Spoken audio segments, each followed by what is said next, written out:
for listening to Graphic Novel Explorers Club podcast, an audio book club. Greetings, explorers. I'm one of your hosts, Johnny, joined by Dennis and Jake. Today we are discussing Something is Killing the Children, Volume 1, by writer James Tynion IV and artist Werther Dell'edera.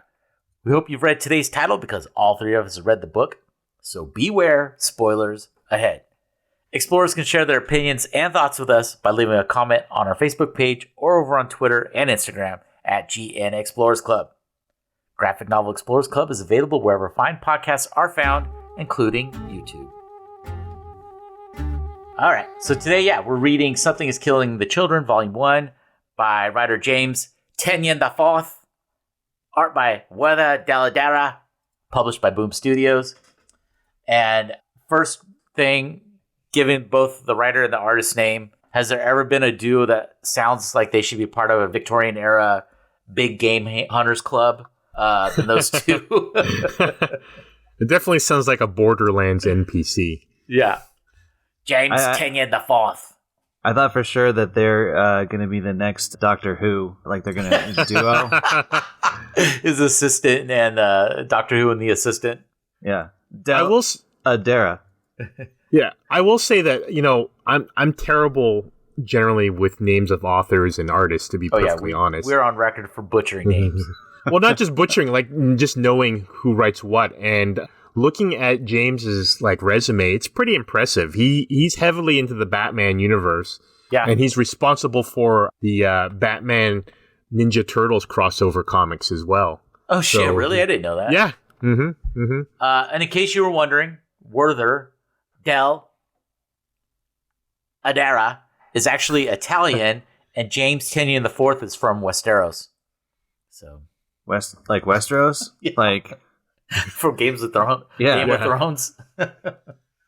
Yep, he's from the house of Atreides. I don't know that shit. That's why Johnny's so bold to insult them, because they have to go across the pond in order to get to him. Yeah. Chances are low they'll come and punch you. Yeah, they'd have to. Yeah, he'd have to come from Italy, and then I don't know how you get to Earth from Westeros. So.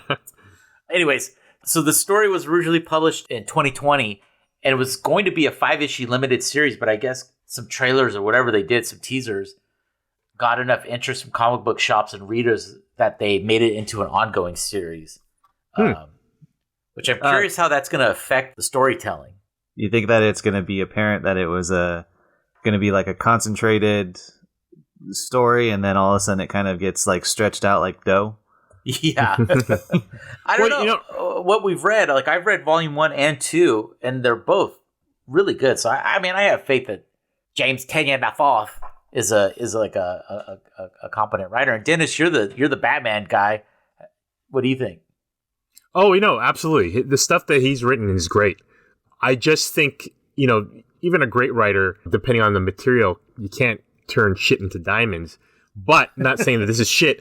It's just that, something so focused, I don't know if I would want an ongoing series. I wish they would just do miniseries, have a certain arc, take a break. If something inspires them, then do another arc, but not necessarily commit to every month or something like that. The WandaVision approach? Yeah. Or like that series we read about the dogs that comes out every couple of years. Right, exactly. If you have a story worth telling, then make it. If you don't, then don't force yourself to try to create something that's not there. The material that we have so far, it's good. It's kind of like Buffy meets Ash Williams kind of thing, and there's a lot to work with in that genre. It's just I wouldn't want to dilute the material too much, just because you really appreciate something that's well honed, and when it starts stretching itself out like American TV does, you're like, yeah. Well, real quick, as kind of like a baseline, what's your guys' engagement into the horror genre? For me, I like my horror like seasoning, like a spice. I don't want it to melt my face off, but I do like a certain a flavor to it, and that's kind of I it's not usually my first go to, But I do appreciate it when it has that, like, not over the top, but just doesn't, melt your face off with the horror. Personally, I guess I like a buffet. I like sometimes I like a little bit of seasoning, and sometimes I want Thai level hot, and you're gonna pay for it the next morning. Your butthole will. Yeah, exactly. Although I will say I like horror a lot, and I like gore, but I do not like things like Saw or anything like that. I just think it. Yeah, it just, the torture porn. Yeah, I'm not a huge fan of. Like, Hostel, Human Centipede, all of those. Yeah. Which, dude, until you've been in an actual human centipede, don't knock it. Although I will give props to Human Centipede 2 for one of the best taglines of the second segment. Like, right. I'm like, all right, that's a good one. Well, two things. One, horror and gore is not really my thing. I don't really have any. I'm never really drawn to it. It's just not my. For whatever reason, I've never really got into it. And this one could have gone down. This series could have gone down that road. Very easily. Because there's times when there are horrific deaths in this involving children too. Yeah, but it was never done in like a masturbatory way, where like right. Yeah. It's very graphic, and then you immediately see the repercussions throughout this town of like how the families are affected by these kids. A parent's worst fear about what could happen to a child happens, and they handle it very masterfully in the series. Yeah, the deaths are really gruesome, but there's also that element of like, I don't know, it's kind of funny to say you see this gruesome death, someone just getting torn apart. But yeah, it was also kind of creepy as well too, Like it gave me that like Stephen King kind of, the death kind of sticks with you in a way that just it was really good. Well, and you both bring up a great point where it knew when to pull its punches. Yes. So there are some scenes where it's 100% balls out, visceral. You see guts hanging out. You see half a torso. But then there are others, arterial sprays of blood. Right. But then other times you'll just see a foot and the implication of violence. You'll see, the look on someone's face as they're about to be killed, but then nothing else. But your mind is already filling in the blanks as to what's happened. Yeah, that subtlety is almost worse than the actual gruesome one. Right. Yeah. Or when this volume, because this ends on the 6th issue, this volume covers 1 through 6, and there's a little girl that survives what's going on, which we'll get to in just a second here. But that was almost the most heartbreaking out of all the kids that you see that die in the series. This little girl who survives an attack is almost the most worst part of this, because you realize, oh, this poor little girl has years and years and years of trauma that she's going to have to deal with. For sure. Is almost the worst part of this book, in a good way, the worst part. So per the Boom Studios recap of this, it goes, when the children of Archer's Peak begin to go missing, everything seems hopeless. Most children never return, but the ones that do have terrible stories. Impossible stories of terrifying creatures that live in the shadows. Their only hope of finding and eliminating the threat is the arrival of a mysterious stranger, one who believes the children and claims to see what they can see.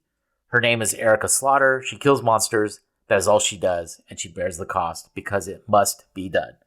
Which is a great recap, and really a great way to sum up the series.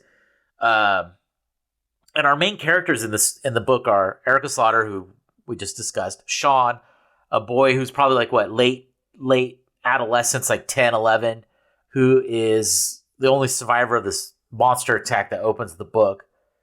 And then Tommy, who's an older teen who his kid sister is killed by one of the monsters. And I love the opening of this book.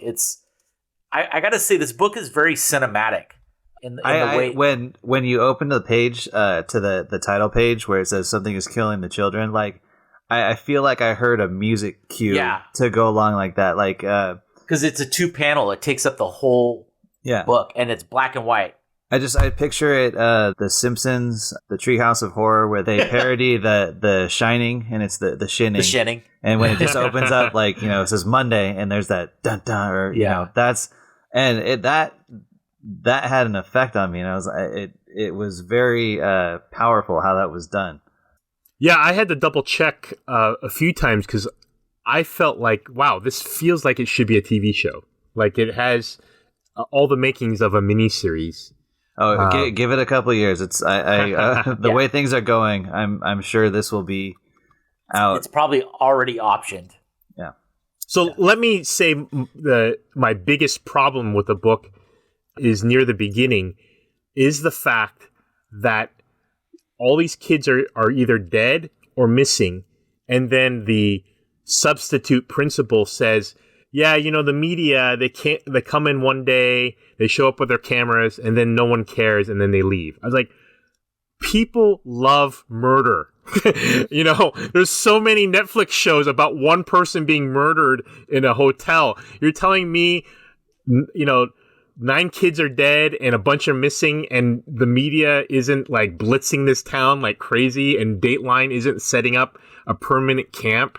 That's the only part that I felt was unbelievable, that the media wouldn't care, unless there's some weird mystery, like it's being controlled by some Illuminati who's, working to cover up the fact that these are all supernatural events. I could see that. Maybe that's why they're hiding it. But I just found it hard to believe that no one cares that all these kids are missing. I mean, when Erica Slaughter, which that's the other problem I thought I was going to have, was her name seems so ridiculous, yet she's such a great character. But when she comes into town, there's this huge 9/11 poster of all these missing kids, like, I don't know, 20 of them. And it's like, there's no way you're going to have a town with that many missing kids or killed kids and no one's going to care. Well, I think, this is just volume 1, so we don't know what happens as the story continues. Like it could turn into a media circus. But what the vice principal says is somewhat true. When these things happen, the media pays attention to it until people stop paying attention to it, and then they'll just bounce and move on to the next gotcha.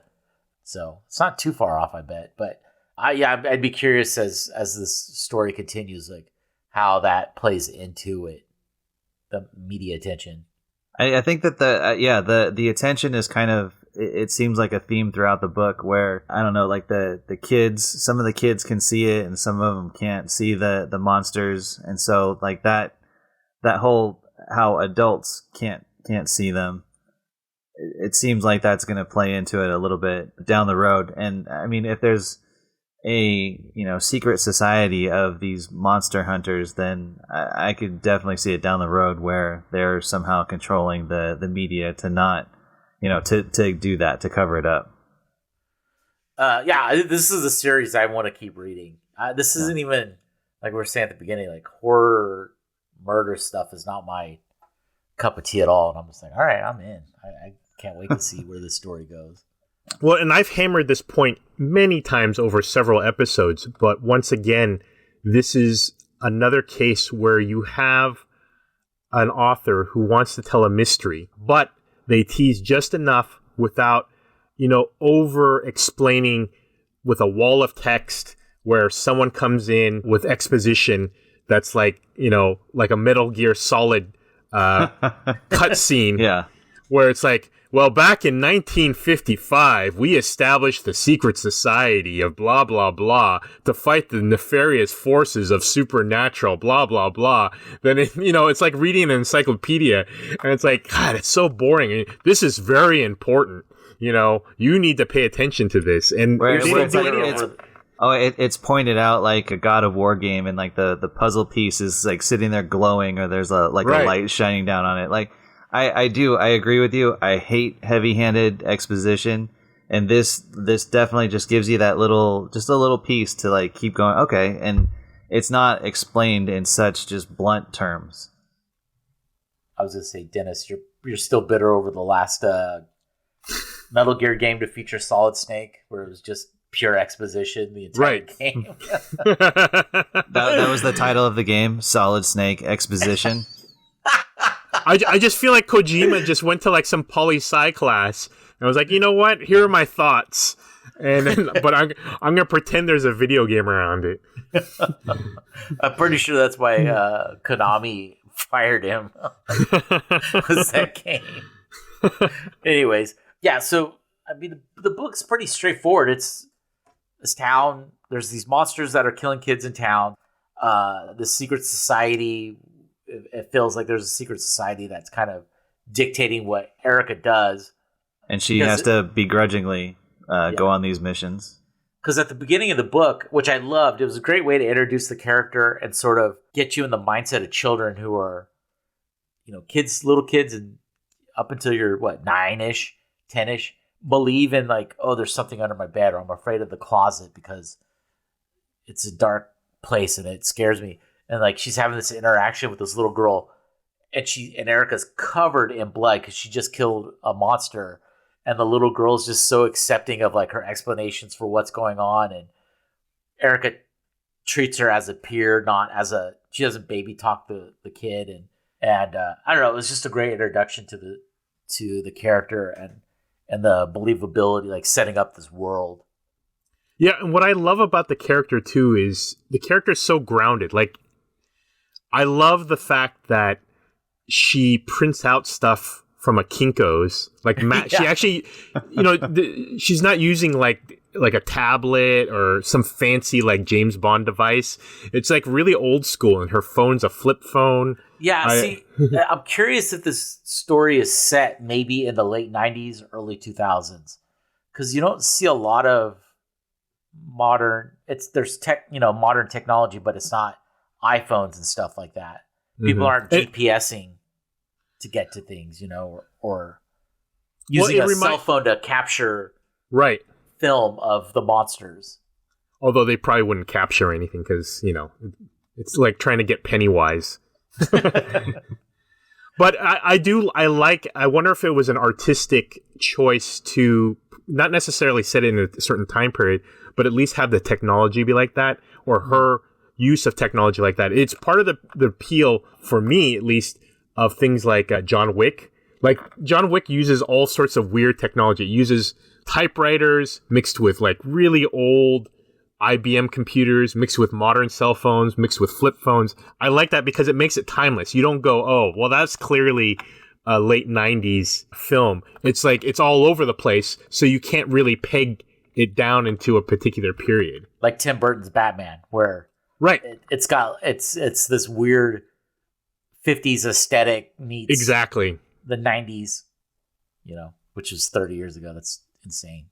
Anyways, as the story continues, Erica's told by this mysterious somebody to go to this town where there's a new series of murders happening with these monsters, and then who got kicked off, almost like it, where this new cycle of murders happen, but I guess these monsters just pop up wherever.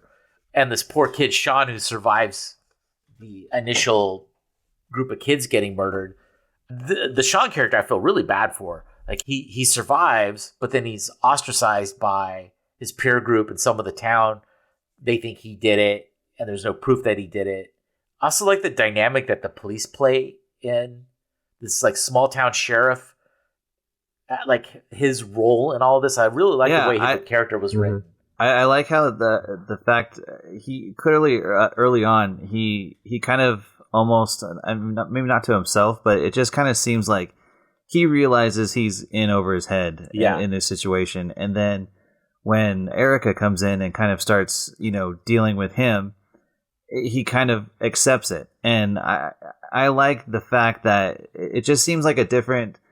I don't feel like you see that very often, where someone is so on board with the situation and so eager to hand over the reins, and usually especially an authority figure. Yeah, who's like, I don't know what's going on. Yeah, and instead of him being just a pain in the ass in the story of just coming in and he's the one that doesn't believe that someone is the killer and ends up letting him go, or just those types of things where he just becomes a general nuisance. He's actually on board and someone that you're kind of rooting for. Yeah. I think a lesser writer would not have known how to handle that character in an interesting way. Yeah, I did like her dialogue with him, which clearly she has been through this routine before with other sheriffs. Super drilled down. Yeah, where she just called out, this is what you're going to do. This is what's going to happen. Yeah. And at first he follows the trope, right? He's like, throw her in the drunk tank. And then finally he's like, fuck it. Just let her go. And tell her. He has a deputy tell her. Yeah. To see what's going on. But no, it was written really well. And like his brother's the coroner, right? And how the coroner almost plays the stereotypical, like the coroner is the outlet for the dark humor. Yeah, right. and a lesser writer, like that's his kind of. I don't know what I'm trying to say here. Like a lesser writer would have made that coroner character the sheriff, kind of thing. And I think to touch a little bit on what you just said, how you said almost there, and that's the thing that I like about these characters in this book is they push right up to this point where it could just be over the top and kind of I don't tiptoes. Yeah, it tiptoes up to like this is gonna get cliched or it's gonna follow a trope, and then it steps back. Like Barry, have you guys ever seen Barry, the Showtime? Oh yes. Television shows? Yeah. It's like that. It's like where it resolves in a weird way, and you're like, "What the fuck? I wasn't expecting this. A regular show would have made this the entire thing. This one episode would have been the entire season." And that's like this comic book where it tiptoes up to things and then diverts in a way where you're like, "What?" And even the character of Erica Slaughter, like I said, her name was off-putting to me at first. And she could have easily been a trope, right? She's Buffy plus Ash. No, exactly. 100%. Like, taking something like that, like Buffy plus Ash. Yes, that would be her. Saying, being tough, snarky. Right. I've come to kick ass and chew bubblegum, that kind of thing. But she somehow seems very three-dimensional and empathetic. And her relationship with Sean, like, you could tell... I took it as like, here's someone who's been dealing with this probably for a long time, maybe since childhood. And like, she saw maybe herself in Sean because he survived this. And so he's like, very like, I want to make this stop. I want to help and like basically get revenge for my friends. Right. But like protect almost to the point of like, I don't want other kids to have to go through what I'm going through. Right. Written in a very subtle way of that. And she takes him under her wing, but she's like it's like appreciative of having this kid in her, even though she's kind of sarcastic to him, but she treats him like a peer and an adult, it's not like a lone wolf and cubby where she's like pushing a kid around in a stroller. I mean, that's not really what happened, but I mean, she's not treating him like that. It's a peer. And she's basically just like, you have to listen to me. You can come along. I understand why you need to do this, but you have to listen to me the entire time, which unfortunately we won't give it away, but there's a very traumatic, horrible thing that happens at the end of the comic to Sean. I just really appreciate the writing in the story. I like that. Yeah, the gruffness is not just absolute. It's tempered with enough empathy that it's super balanced and it's great. Yeah, I mean, she, especially given the writer's history, she could have easily been Batman to Robin, right? Yeah. Just shut up, do what I say, but you can definitely feel the empathy. Like, down the road, we're going to learn that, she was probably one of the survivors too. You can see that she understands the healing process and the trauma, and that it's not just like, okay, this kid wants to be a hero kind of thing. Like, she understands that he's trying to work through some stuff that she probably worked through. And so it's very subtle, and it's really, really good writing. Again, going back to the Erica character, she could have really got, I think, the tiptoeing up to something and then kind of stepping back, like we talked about. She could have really gone to a place where it's like, she's clearly burnt out by all of this. It wasn't like she was taking an enjoyment, like, I'm going to come in and just kick ass. She's like, fuck, I got to do this again, and that, I like that aspect of the character. Because if it had just gone, full tilt boogie and just, I'm a monster stomper type of thing, that I think that would have just kind of got it would have feel like they would have kind of painted themselves into a corner. There wouldn't really be anywhere else that you can go. But in this case, you can fall back on all that empathy and like the relationships that she's building. And even with the Tommy character, which we haven't really discussed much, he's kind of a dick, but you understand why. Like his sister's missing. His mom's in pain. Like his mom is absolutely or is missing. We later find out she was murdered, or killed by these monsters. But he's trying to figure out what the hell's going on. And this Erica, is arrested at one point or brought in as a suspect. And he latches onto her as like, okay, well, I'm gonna make her tell me what's going on. And that character too, just like all three of those main characters, and then the sheriff as a tertiary character or secondary character is just so well written. Well, going back to Tommy's sister that was missing, that was something that to me, that's where they, not unfortunately, but it has already been done before, but it was definitely a chance to be taken there, and they went for it with what, they're looking for her, and she ends up dead. And to me, like when they did that in the earlier seasons of The Walking Dead, I forget the name of the character, but they were looking for the girl. The little girl. And then it was revealed that she was... The TV show, not the book. The TV show. And that's... I was like, that's a bold choice right there. And I really appreciated that... I mean, even though you had seen it before in The Walking Dead, I was expecting it to be, they get her back, and that's how the information is disseminated about these monsters, is this firsthand experience with them. But now they didn't do that. They killed her off. Yeah. And that's another thing. I don't think the series is beholden to anybody. I could even see Erica dying down the road. I mean, I know she's sort of the main character, but yeah, I mean, people die left and right in this series. Well, yeah, whatever secret society they've hinted at that involves these weird plushies. Yeah. And we didn't even get into that. Like, she has a doll that she talks to, and seems right. It talks to her. And it's not necessarily on her side. It's almost like another monster that's its soul is trapped within these dolls. And there's a society of hunters that seem to... Or maybe the society talks through her, or through this doll. And it looks like something that was handmade. I thought it was like some sort of demon spirit that she had captured in the doll. Oh, is that? I don't remember. It kind of it reminded me of remember that anime Vampire Hunter D, where he's got the demon in his hand, like something like that, or she's got someone who is kind of a begrudging helper. No, I definitely got the sense of that, because it when it talked to the kid, it was making threatening. Yeah. Yeah, that's right. Yeah. I forgot about that. Dennis, have you read through the second trade yet? No, I need to. Okay. I'm definitely interested in it. I was just, okay, because there's the not well, I don't want to spoil it for you, so don't do it. No, don't do it. Yeah. Just get tiptoe to the edge. All right. Well, I don't think we need to really get into this too much, but like I'm assuming both of you recommend the series. Oh, it's terrible. Don't. No, it's amazing. It's an amazing book. Great artwork.